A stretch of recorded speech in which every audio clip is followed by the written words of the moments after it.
O kay gamay pa man natong kuha niya, apiki na ta sa oras, aw lampurnas. Di totoo yan. 300 grams nga golden trevally. Ngit-ngit na gyud ang ato ang spot kay pasaop na ang adlaw niya. Gamay pa atong kuha. Ug unsay magpakita, bira. Ug dire nakatira na pud ta ang atong paboritong isda nga pugapo. Gitawag nilang baghak. Peacock grouper. Pareho-pareho ra kada 300 grams gihapon. Ya, musuod gini siya sa buho ug dili nimo ma-fatal mo tong retrieve nato kay gisuksok sa buho yung gisangit po natong line. Ya, medyo mabawra man manang easy ra kayo. Hinahinay lang nato kay naikog basig magisi, sayang pod. Good sa ni panganud-an.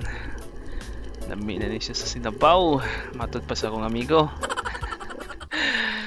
Og dire kay wala gyud ngit-ngit na gyud kayo, wa jay pelagic laing nagpakita. Tirahon taning bilason be.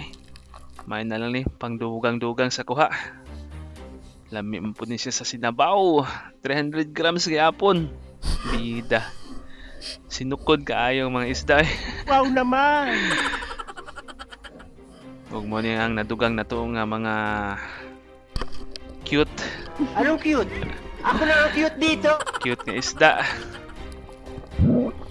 Ya, di na gid matabang kay harang ngit-ngita na gyud pasakop na gid ang adlaw mo tong nakadesisyon ako nga muli. Nya mo na ato ang blessings aning pag-dive na to. Nya ugma na pud pohon. Tagkaloyan ta. Wanang amping lang ta kanunay. Dive safe always.